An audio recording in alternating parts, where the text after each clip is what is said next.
Karibu kwenye habari za ulimwengu.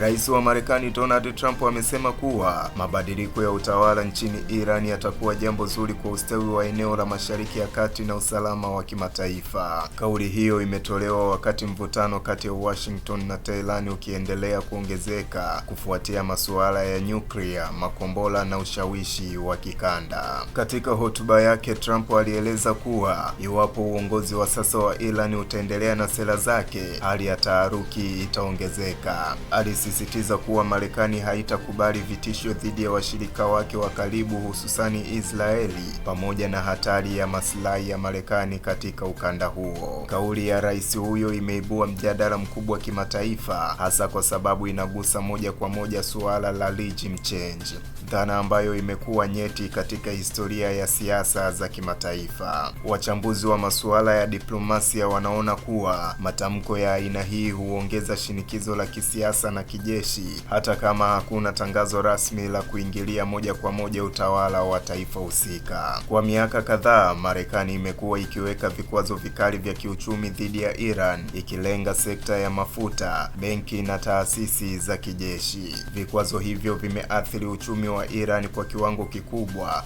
hali ambayo imekuwa ikisababisha malalamiko ya ndani na maandamano ya mara kwa mara kutoka kwa wananchi wanaolalamikia hali ngumu ya maisha. Hata hivyo, serikali ya Iran imekuwa ikisisitiza kuwa sera zake za nyuklia ni kwa matumizi ya amani na kwamba haitakubali mashinikizo ya nje yanayolenga kuathiri mamlaka yake.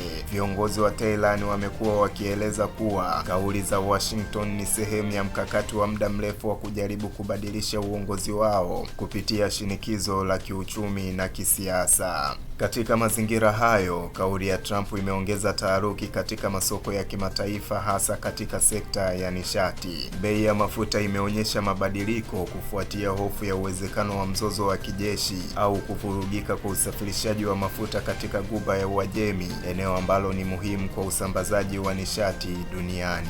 Wataalamu wa siasa za kimataifa wanaonya kuwa matamko ya wazi kuhusu mabadiliko ya utawala yanaweza kuathiri juhudi za kidiplomasia zinazoendelea. Wanabainisha kuwa hata kama kauli hizo ni za kisiasa, zinaweza kuchukuliwa kwa uzito mkubwa na pande zinazohusika na hivyo kuongeza uwezekano wa makabiliano.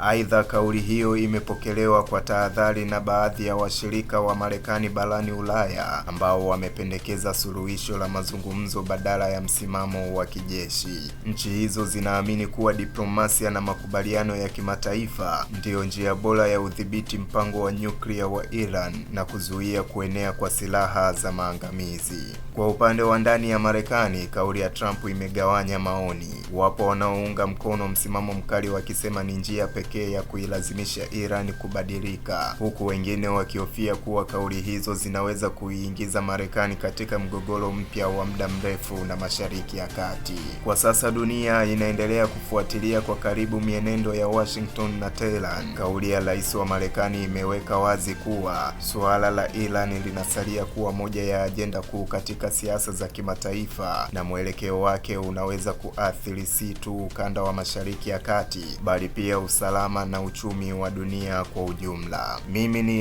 Isaac Samuel na hii ni Vision TV.